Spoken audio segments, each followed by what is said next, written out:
All right, welcome to another deep dive, Mhm. and today we're looking at something a little bit different. Yeah. It is Oh, okay. a film that is notorious for its behind-the-scenes drama, Oh, yeah. and that's Alien, Absolutely. the third film in the Alien franchise. Third one. And we're going to be looking at all the stories that we have here. You guys Okay. have sent in some really cool stuff Awesome. about this movie, and kind of try to understand, Sure. how this thing Totally. came to. Yeah, this is really cool because the deep dive is not just about what we see on screen, but, all the craziness that happened behind the scenes, all the creative differences, the struggles, the fights to get this movie made. Yep. And I think that's what makes this particular one so interesting. Totally. And of course, we're going to look at where it sits in the timeline of the Alien universe, Right. and see what kind of legacy it has built since its release. Exactly. And I think especially when you're looking at this film, it's interesting because Yeah. it had such a strange reception. It really did. Yeah. Very mixed. Yeah. Some people loved it, some people hated it. Yeah. So let's jump into it. Let's do it. Okay. So Alien puts us in the year 2179. Right. And, for people that remember Aliens, Yes. this is, directly after It the is film. less than a year. Yeah. Not very long after that at all. Very short time after. In about 200 years Yeah. before the Alien. resurrection. That's right. So we're kind of in the middle there. We're in that sweet spot. And we find Ripley, Newt, Hicks, Bishop, Yep. all in hypersleep aboard the Sulaco. Yeah. It seems peaceful, though. Yeah, I would think so. But as we know in the Alien franchise, peace doesn't last very long. Right. And- There. And that's one of the first things that we're hit with when watching the film. Yes. Is this shocking and brutal opening. Yes. So there's a dormant alien egg that we later discover is on board the Sulaco. Right. And it hatches, and a facehugger gets loose. Right. Now, this causes all sorts of problems because the facehugger damages Ripley's cryotube, Oh, wow. and then it activates the ship's emergency systems, Oh, no. which then ejects the cryotubes into an EEV, an escape pod. Oh, okay. Now, that escape pod crash lands on Fiorina Fury 161, Okay. which is a bleak, desolate prison planet Right. that houses violent male offenders serving life sentences. Right. So it's a very specific type of prisoner. Yeah, and this is where the movie takes a very dark turn. It does. And it's something that when I first saw this movie, I was very surprised by. Yeah. Newt, Hicks, and Bishop all die in that crash. They do. Yeah, just like that. Very suddenly, very abrupt end to these characters. Yeah, and, the information you've got there shows that this was a very controversial decision. Dreamly, yeah. James Cameron, who directed Aliens, and Michael Biehn, the actor who played Hicks. They were both very outspoken Yeah. about their displeasure. Yeah. Now, Michael Biehn was very upset. yeah, he was heartbroken. Yeah. But you can see why the filmmakers did it. Yeah. Narratively, it sets a very dark and isolated tone. Right. For the film. Yeah, because Ripley is completely alone in this dangerous environment. Right. So, With just these prisoners. yeah, it's definitely a bold move Yeah. to get rid of characters that the audience had become attached to. Totally. But it does put Ripley into this incredibly desperate situation. Right. It does. Yeah. She's got these criminals to deal with and, of course, another alien threat. Of course. Right. But the thing that always bothers me Yeah. is, How did that egg even get there? that is a great question. Yeah. And it's a question that the film never really explicitly answers. Right. It's one of those plot holes that director David Fincher even admitted Yeah. was a plot hole. Right. And he basically said the audience just has to accept it to move forward. Of course. Right. But as you can imagine, the internet has come up with many theories Of course. over the years Of course. to try and explain this. Yeah. What are some of the ones that you've heard of? Oh, I've heard some pretty interesting ones. Yeah. One of the most common ones is that the queen Right. that we saw in Aliens, even though she seemed defeated, she might have managed to lay one final egg Oh, okay. and somehow put it on board the Sulaco. Oh, wow. Maybe when she was on the dropship briefly. Right. Another theory is that Bob, who was damaged, Right. might have still been operating under some Weyland-Yutani programming, Okay. and he might have picked up an egg when Ripley was saving Newt and then put it on board the Sulaco himself. Oh, okay. And then there's another theory that says maybe a sneaky alien drone boarded the dropship while Bishop was busy taking care of Hicks Oh, wow. and planted the egg that way. Okay, so we have three kind of different 3 very different. potential explanations. And none of them are particularly well supported by what we see in the film itself. Right. So we're kind of allowed to go with it. Let's go with it. Yeah. But it's not just about how the egg got there. Right. It's also about how many face huggers were actually involved. Right, because as we know, once a facehugger implants its embryo, it dies. It does. So the question is, were there multiple? were there multiple eggs? Right. Were there multiple face huggers? Right. Yeah. Because we see one impregnate Ripley in hypersleep. Right. Then we see what appears to be a face hugger Yeah. trying to get to Newt's cryotube and maybe getting injured, which could have started the fire. Yeah. And then presumably another one is in that escape pod Right. to then impregnate the dog or the ox on Fiorina 161. Right. Right. So that brings us to another Yeah. interesting element in this film. Yeah. This so-called super face hugger. Yeah. And this is something that is like, It's very intriguing. yeah, very strange. Yeah. So what's interesting here is that the original script and behind the scenes stuff, The making of documentary. yeah, refer to this specialized face hugger Exactly. that was meant to carry a queen embryo. That's right. That's right.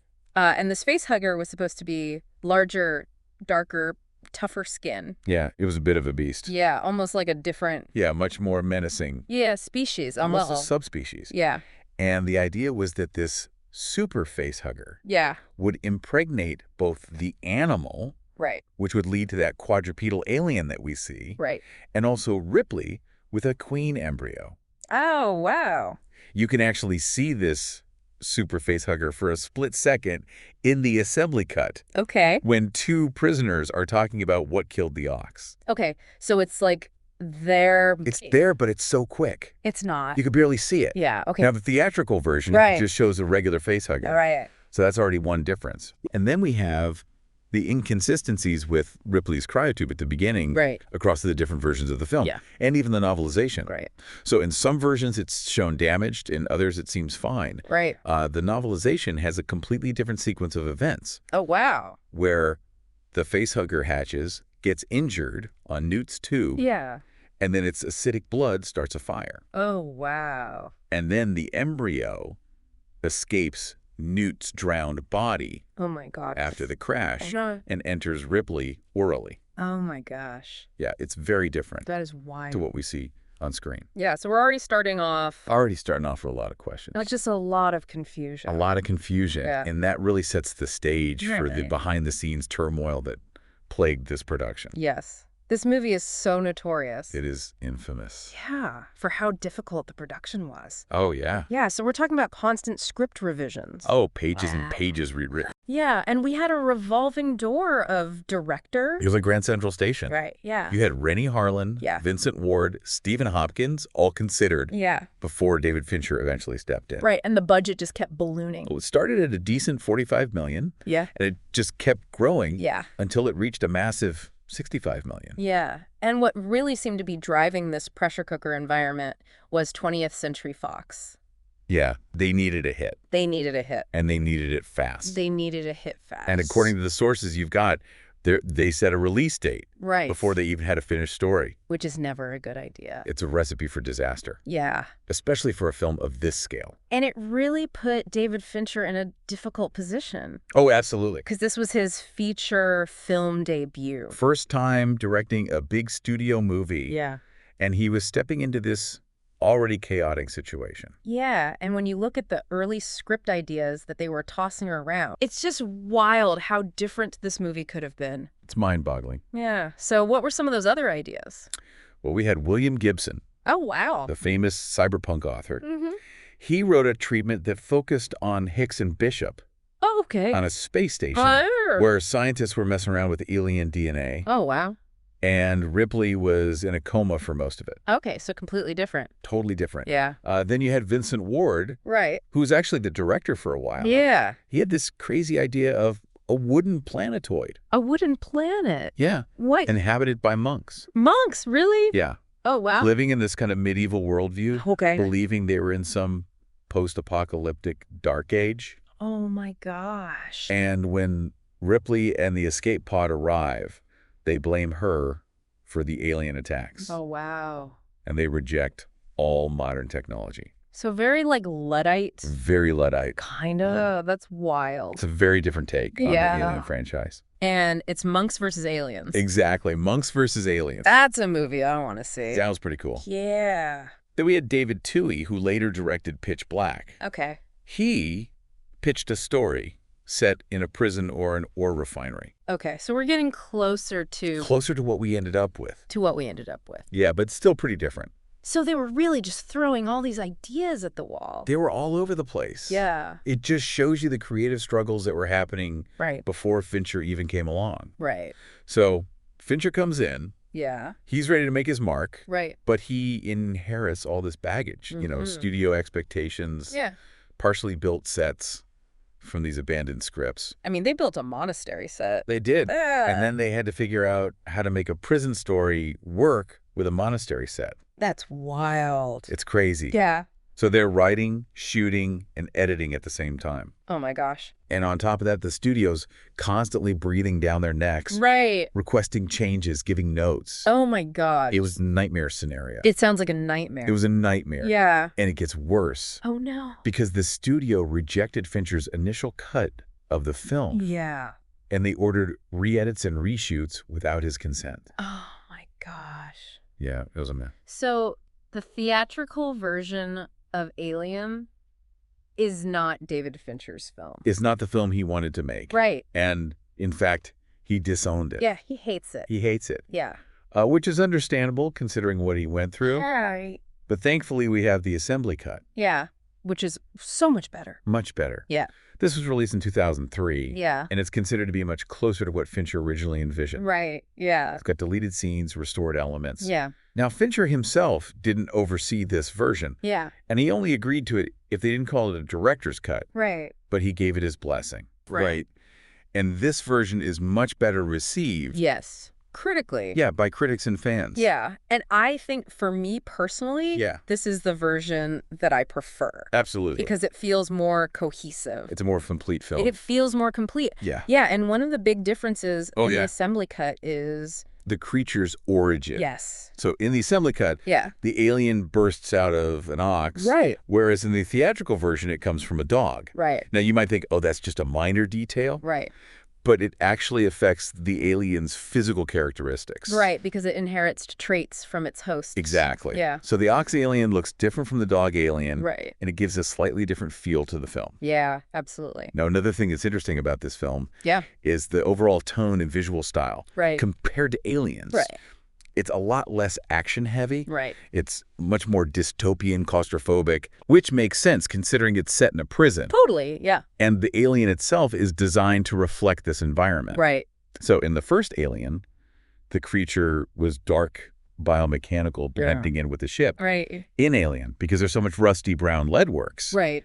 the alien has this brownish hue. Oh, wow. It's almost camouflaged in its surroundings. Yeah, so that's very interesting. That's a cool detail. Yeah, and when you look at like the running scenes in the third act. The iconic running scenes. Yeah. I always thought that was CGI. I did too. But it wasn't. Really? No, they used a rod puppet. Oh, wow. It was about 1/3 the scale. Okay. Filmed against a blue screen. Wow. And then they composited it into the live action shots. Wow. No CGI whatsoever. Yeah, that's really amazing. It's incredible how they pulled it off. And the lead foundry set itself was a huge undertaking. Oh, yeah. It took them 12 weeks to build it at Pinewood Studios, which added to the delays. Right. And fun fact, for wide shots, a lot of the refinery was actually made of cardboard. Wow. Because they ran out of time and money. So really just doing everything they can to get this movie made. Pulling out all the stops. Yeah. Now, amidst all this chaos. Yeah. Sigourney Weaver returns as Ripley. Right, thankfully. Yeah, she's a crucial element connecting this film to the previous ones. Right. And she also served as a co-producer on this film. Right. So she had more creative input this time around. Yeah. The supporting cast was also very good. Yeah. You had Charles S. Dutton. Yeah. Charles Dance.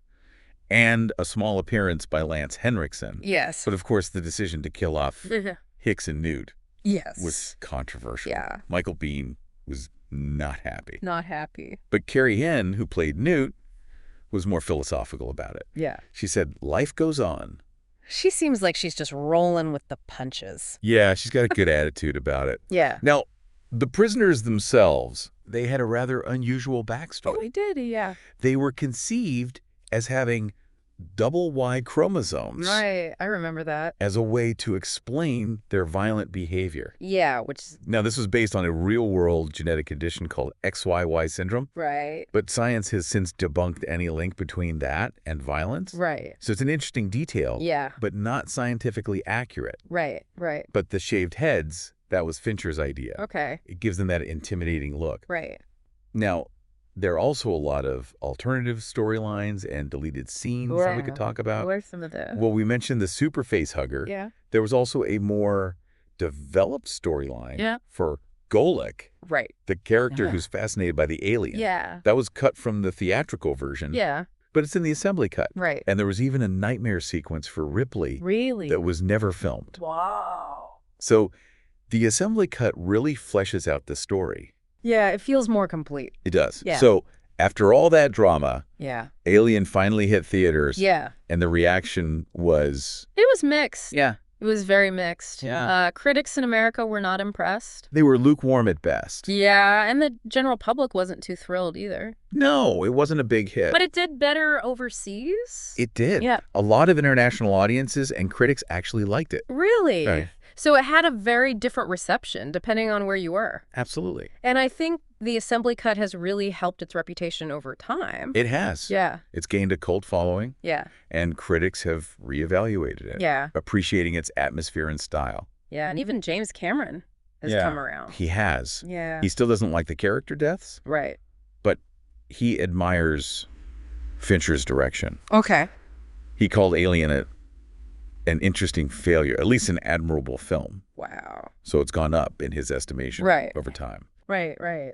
So despite all its problems, Yeah. Alien has found its place Yeah. in the Alien saga. It's franchise, yeah. Yeah, and it shows just how complex filmmaking can be. Absolutely. It's this constant battle between Right. creative vision and studio demands, Totally. and how a film can be shaped and sometimes compromised by those forces. Yeah, so let's recap here. Okay. Alien is a really good example of just how difficult it is to make a movie. It is. We see what happens when a director's vision clashes with the studio Look at this out. and how that can affect the final product Yeah, and how that can compromise a film. and compromise a film. Yeah, But despite all of that, Alien has had this lasting impact. it has. It went in a very different direction It did. from Aliens. Yeah.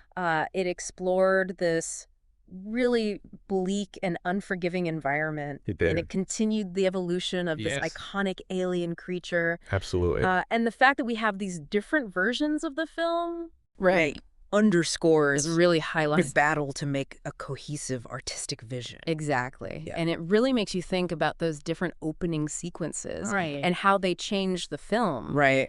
You know, the dog versus the ox. Totally. What if they had gone with Gibson's space station thriller Right. or Ward's monastery monks fighting aliens? It's just so wild to think about. It's mind-blowing how Yeah. different this franchise could have been. Yeah. And, all those behind-the-scenes challenges, Yeah. they clearly shaped the film and how it Yes. was received. Right. But the assembly cut gives us this fascinating glimpse Yeah. into what could have been. Right. And it helps us understand the film better over time. Yeah. So Alien might be divisive. It is. Yeah. But it's a significant part of the Alien franchise. It is, yeah. And some would argue it's underrated. I would agree with that. Yeah. It makes you think about the balance. Between artistic ambition Yeah. and the realities of Hollywood Total. and how difficult it is to make a movie. It's very difficult. It is. Yeah. So thanks for listening. Yeah. Thanks for joining us Yeah, we'll see you guys on the next deep dive. on the next deep dive.